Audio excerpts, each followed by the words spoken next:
Merci d'avoir choisi Radio J pour vous informer comme chaque semaine notre rendez-vous avec notre émission The Fake Breaker, l'émission où on casse les fake news et les discours qui les sous-tendent, et on vous retrouve toujours avec énormément de plaisir pour cette chronique, Jean-François Strouf. Bonjour Eva. Bonjour Jean-François. Alors cette semaine nous allons aborder les déclarations du chercheur en géopolitique Pascal Boniface, qui s'est attiré d'ailleurs de vives critiques par rapport aux déclarations qu'il a faites sur le maire socialiste de Saint-Ouen, Karim Bouamrane, qui avait déploré l'importation en France du conflit israélo-palestinien à des fins électoralistes, et Pascal Boniface l'a traité de musulman d'apparence.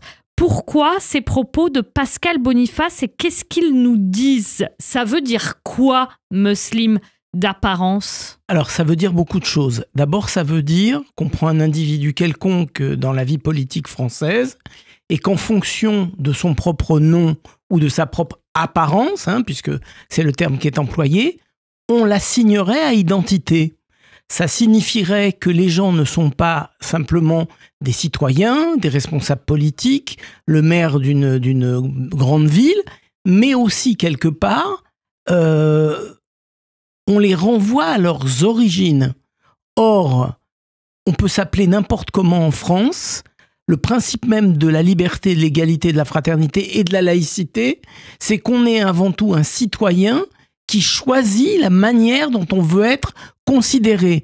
Et à partir de ce moment-là, personne n'est en droit de considérer autrui en fonction de ses propres obsessions personnelles et de l'assigner à identité. Ça, c'est la première chose. C'est parce que Karim Bouamrane a parlé d'importation du conflit israélo-palestinien à des fins électoralistes en parlant de LFI que Pascal Boniface lui dit ça, ça repose là-dessus. Mais c'est très vraisemblablement pour ça.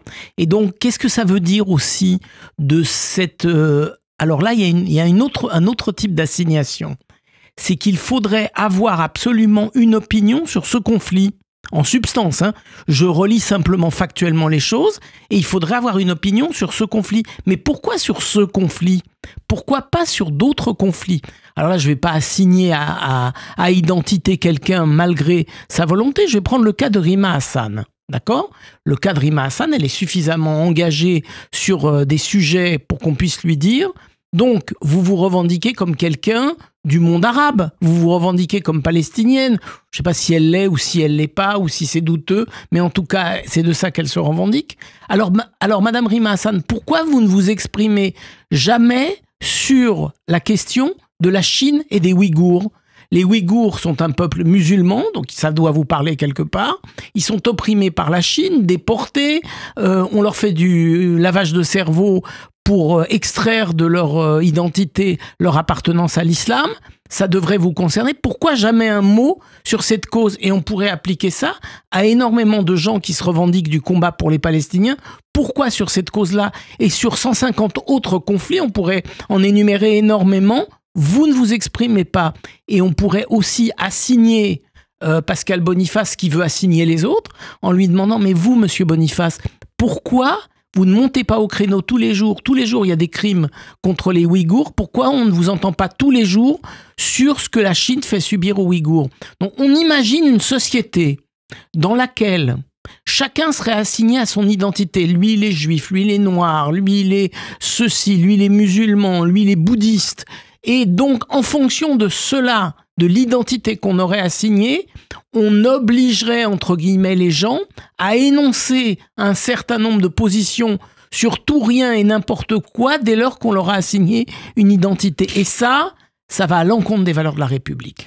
Pour Karim Bouamrane, donc, ce que dit Pascal Boniface, c'est comme il s'appelle Karim Bouamrane, il devrait avoir un avis sur le conflit israélo-palestinien et il devrait plutôt être pro-palestinien. Et s'il ne l'est pas, alors il est un musulman d'apparence. Ça aussi, ça dit quoi? Le fait de devoir à tout prix avoir un avis peut-être sur quelque chose qu'on ne connaît pas. C'est pas parce qu'on s'appelle Karim Bouamram, Juliette Lévy ou je sais pas trop quoi d'autre qu'on a forcément une opinion ou que le sujet nous intéresse. On a le droit de ne pas avoir d'opinion sur quelque chose. Ça fait partie aussi du droit d'un citoyen d'avoir une tranquillité d'esprit, qu'on n'a rien à imposer à un citoyen, quelle que soit son origine, quelle que soit son appartenance.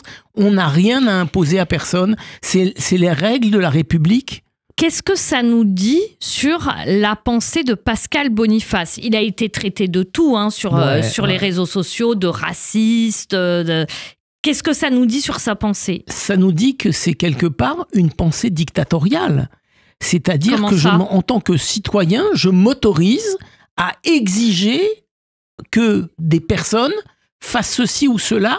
Je m'autorise à imposer ma pensée à quelqu'un d'autre.